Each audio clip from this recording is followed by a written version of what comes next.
Have you ever heard of Thomas the Tank Engine? If you have been around little kids between the ages of 2 and around 7 or so, I'm sure you have. My son adored Thomas so much that he could name every single engine, knew what color they were, and even the numbers they had painted on them.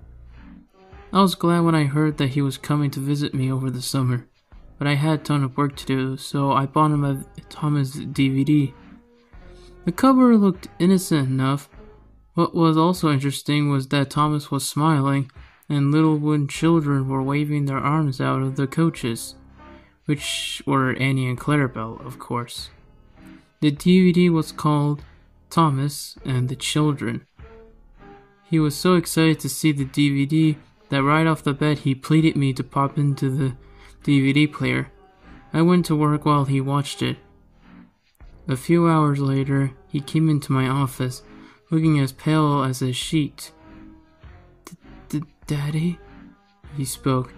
His voice seemed rather weak.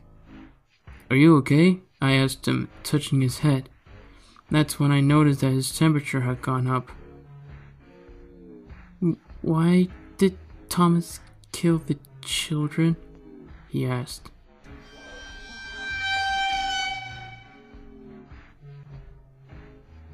My heart sank like a stone, but I soon brushed it off. I'm sure Thomas didn't kill the children, I reassured him. Now you need your rest and medicine. Come on. I gently pushed him towards his room so that he can sleep. After putting him to bed, I got curious of what he might have seen.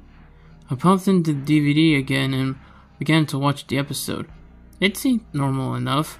The episode began as Thomas was told to take a group of children to the seaside by the instructions of Sir Topham Hatt. I noticed something odd though.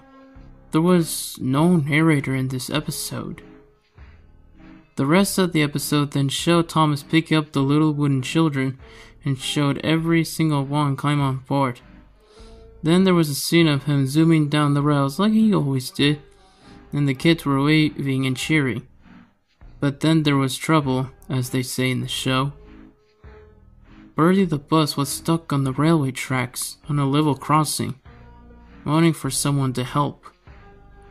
This is when the episode got from strange to just plain out messed up. Birdie stared at Thomas in fear, beeping and telling him to stop, or at least to slow down. But Thomas just smiled and sped up. What was even disheartening is that he started to laugh. The kids were crying now, and tears can be seen trickling down their faces. Then, Thomas crashed into Birdie, causing pieces of them to go fly everywhere.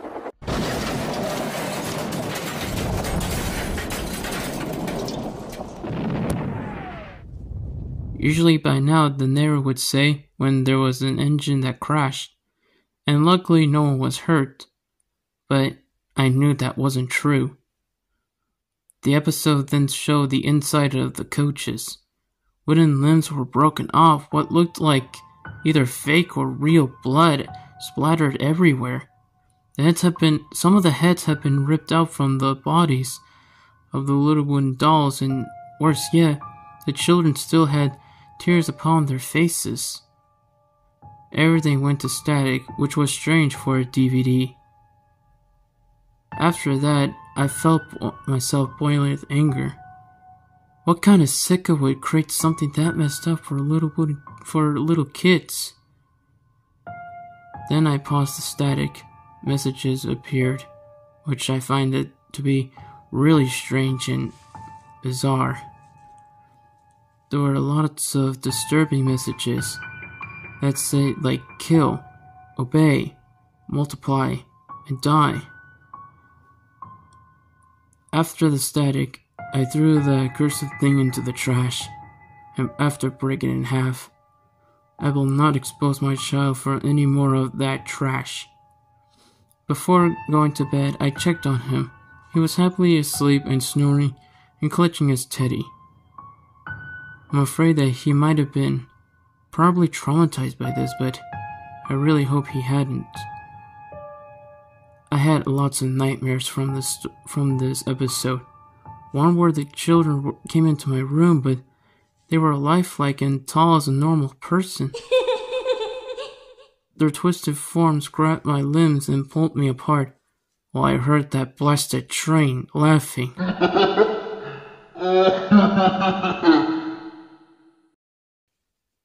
Now, I have woken up. I'm covered in blood. I have a knife in my hand, and I'm too afraid to check my son's room.